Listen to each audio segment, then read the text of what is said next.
Vous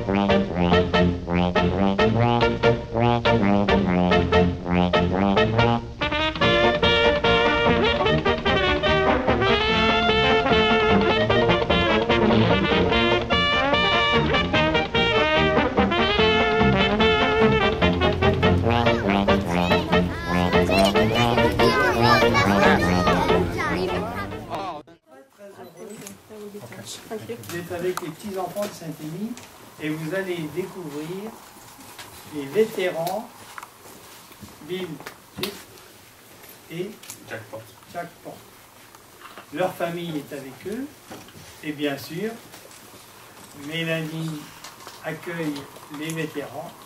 Ils sont ravis de voir avec vous. Et même si vous avez des questions, beaucoup de questions à leur poser, eh bien ils sauront vous répondre. Et oui, je ne sais pas si certains d'entre vous ont fait cette documentation-là l'an dernier. Eh bien, Mélanie, ils vont les emmener aux États-Unis parce qu'on fait connaître Saint-Denis avec le travail de l'école l'an dernier. C'est gentil. Voilà. Alors, en fin de compte, Mélanie qui remplace Élodie qui est absente. Et vous, les enfants, vous êtes chez vous, dans la classe de Saint-Denis, et les vétérans sont très heureux d'être parmi vous pour répondre à vos questions. Et en fin de compte, ils vous disent un bonjour d'Amérique, et Jacques Porte et Bill sauront s'exprimer en anglais, et Jean-Paul pourra traduire et servir d'interprète. Vous savez ce que c'est qu'un interprète? Vous êtes comme monsieur le maire, vous parlez français, monsieur le maire ne sait pas parler anglais. Vous, quand vous allez grandir, vous saurez tous parler anglais, donc vous irez tous en Amérique et vous irez revoir les Américains parce que vous êtes beaucoup plus jeunes que moi et que vous saurez parler beaucoup de langues parce que vous allez grandir dans un monde, disons, qui est beaucoup plus important et très passionnant. Donc, surtout, soyez sages à l'école, écoutez bien Mélanie, écoutez bien vos enseignants, parce qu'il faut être savant pour devenir des hommes et des filles de grande qualité qui sauront parler toutes les langues du monde. 4e division d'infanterie américaine. Alors cette division-là, et Jack l'a fait, il a débarqué le 6 juin 1944 à Utah Beach. Il était dans les premiers Américains à poser le pied sur le sol français pour nous libérer. Utah Beach, vous connaissez? Oui. D'accord. Ensuite, il est monté sur Cherbourg pour libérer Cherbourg. Donc on est fin juin 1944. La division ayant très bien fait son travail, elle va être mise au repos de très courte durée parce que malheureusement sur Saint-Denis, les opérations ne se passent pas comme il faut. On va l'engager dans les combats de Saint-Denis pour venir aider la 83e que vous avez Bill. On verra sur Bill tout à l'heure. Jack Porte ira ensuite sur l'opération Cobra, c'est-à-dire sur Marigny. Il finira sur Villedieu-les-Poils, toujours en combattant, vous imaginez. On va le mettre un petit peu en repos à Argentan. Et puis après, à Argentan, on va lui dire, bah maintenant, vous allez aller aider une division française, qui est la 2e division de blindés de Général Leclerc, pour libérer Paris. Alors, effectivement, pour nous les Français, Paris a été libéré par la 2e division de blindés française. Malheureusement, dans l'histoire, il y avait la deuxième division qui avançait d'un côté, et de l'autre côté, il y avait la 4e division d'infanterie américaine. Alors, il a des souvenirs sur Paris, vous pourrez lui poser question. Il est ensuite reparti de Paris vers le nord. Ils ont rejoint le Luxembourg et ils ont passé le mois de novembre dans une forêt qui est malheureusement pour eux très triste, qu'ils appellent la forêt d'Urgen. C'est un massif forestier dans les Ardennes, très vallonné, où ils ont perdu beaucoup d'hommes pour prendre une forêt quasiment inutile. Et ensuite, Jack a fini en Allemagne. Alors, Jack a 88 ans, un jeune homme. Bill est tout aussi jeune, il a 85 ans. Comme il était petit, il faisait partie des reconnaissances de l'infanterie. Il est arrivé dans Saint-Denis le 7 juillet 1944 au combat. Il a continué en Bretagne, où il a perdu son meilleur ami. En Bretagne, dans le même combat, lui a été blessé. Son meilleur copain est mort. Il a d'ailleurs eu la plus haute distinction de l'armée américaine pour ce fait d'armes. Il va continuer ensuite en repos sur Orléans. Et d'Orléans, on va le renvoyer dans le Luxembourg derrière la 4e, et lui aussi va rentrer dans la forêt d'Urgel. Cette fameuse forêt, les Américains vont engager 3 divisions, ce qui représente à peu près, une division américaine, c'est à peu près 20 000 hommes. Et dans cette forêt-là, les Américains vont perdre la valeur d'une division américaine. C'est-à-dire que sur les 3 divisions qui y rentrent, quand on va dire aux divisions où vous ressortez, il n'y en aura plus que 40 000, si vous calculez bien. Et après, Bill va, lui, continuer sur l'Allemagne. Et sur l'Allemagne, il y a quelque chose de très très rigolo pour l'histoire, la 83e, c'est que comme ils n'avaient plus d'essence, qu'ils n'avaient plus de véhicules, et bien pour libérer les villages, comme il n'y avait plus de résistance, et bien ils prenaient les véhicules dans chaque village. Et dans l'histoire américaine de la 83e, on appelle ça, cette libération, on appelle Reichstag-Circus, parce que les Allemands voyaient passer dans les villages des corbillards, des pompiers, et dessus il y avait des soldats américains. Et Bill vous racontera tout à l'heure, il a été l'un des premiers à rencontrer les Russes. D'accord? C'est compliqué pour vous tous, mais c'est notre histoire. Et si nous sommes là avec vous, c'est parce que nous sommes fiers, et ils sont fiers, et bien que nous n'avons jamais connu la guerre en France depuis qu'ils sont venus nous libérer. Donc pour vos papas, vos papis, vos mamies, et vos mamans, ne pas avoir la guerre, c'est pour ça qu'on est là aujourd'hui, pour vous dire qu'on vous souhaite de ne jamais connaître ce qu'ils ont connu pour nous libérer. Voilà. Gloriously happy. Yes, very, very happy. Very, very, very happy. I might add that I have been coming back for many years, and I love the French people. They love us. Yes. To see peace and friendship between us, and the hospitality over the years has been unbelievable. Ok. Donc Jacques répond qu'il est très très content. Alors Jacques, depuis plusieurs années, revient régulièrement en France. Il apprécie beaucoup l'hospitalité française, il apprécie beaucoup l'amitié française. Il en est un exemple. Pour Bill, il revient, c'est sa première fois depuis 65 ans. Et depuis hier soir, il est très très très ému, Bill. D'accord? Ah, tu peux applaudir si tu veux. Il a libéré Saint-Denis, dans le bourg de Saint-Denis.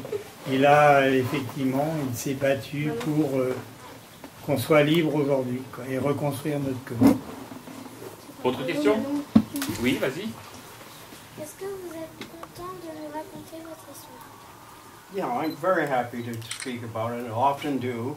I have no fears of discussing what I went through in the days of the early days of the war, World War II.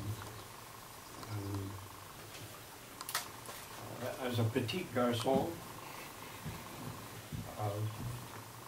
I found it very frightening at first, and later, as we were fighting along with many other soldiers, it worked out quite well.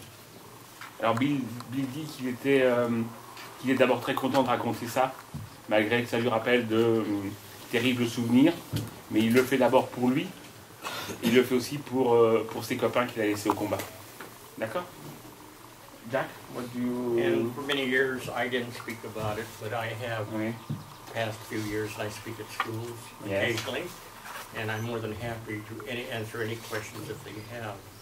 One of the things I would like to point out to them is that out of all the thousands of people who were killed here, civilians and Yes. military, during the invasion, is the assistance that we had from the French resistance, the assistance that we had from the French resistance, Okay. and going in in the liberation of these towns, and especially in the Cherbourg area, they saved many lives. Ok.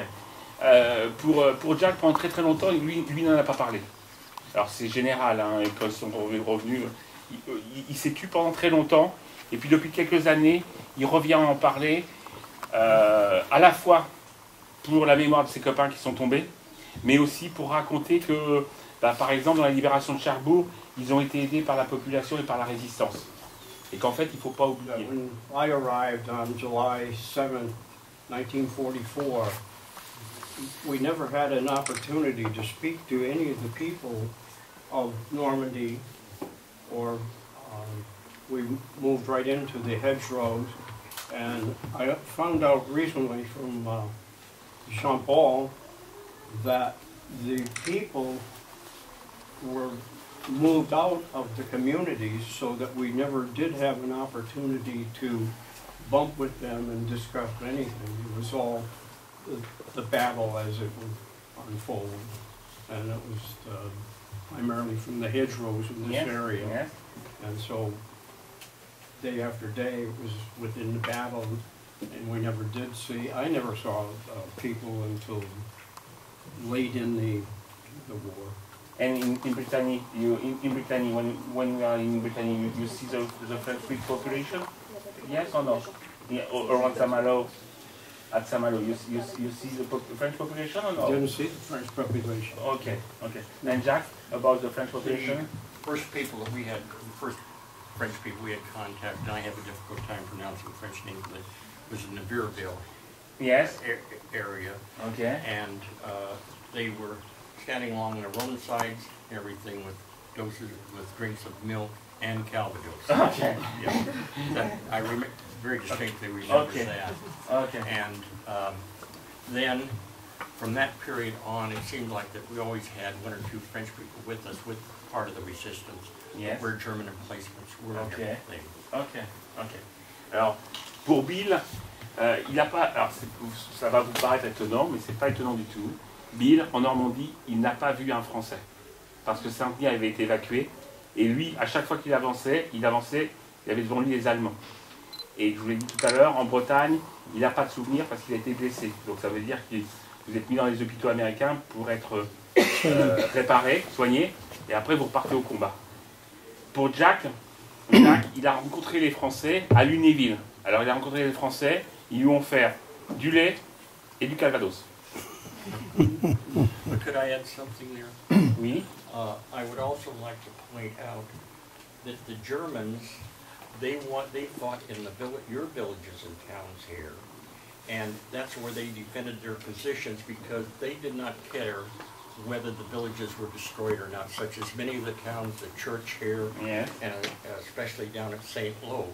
But all the way through the war, when we got to Germany, it was just the opposite. They did not want to defend themselves in the German towns because they didn't want to destroy their town or have their towns destroyed as they were here in the Normandy area.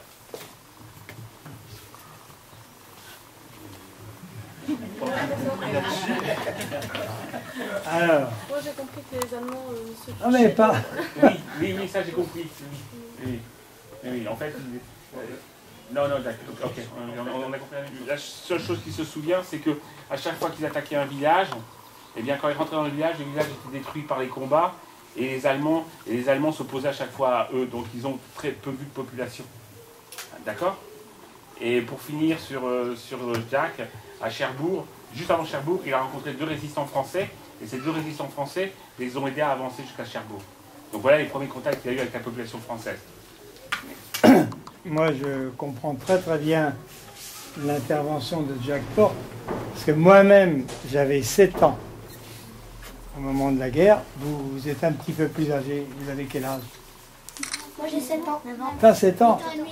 Oui, j'étais comme vous, j'étais petit, et j'étais à Saint-Denis, et effectivement, les occupants allemands nous ont imposé de quitter nos maisons, de quitter notre village, de s'en aller dans ce qu'on appelle l'exode, de façon, et je comprends très bien que Jacques n'ait pas trouvé la population civile, puisque c'était l'acharnement des armées allemandes professionnelles et l'avancée américaine professionnelle.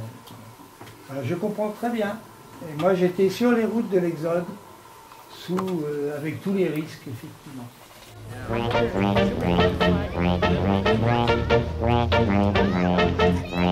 Yeah.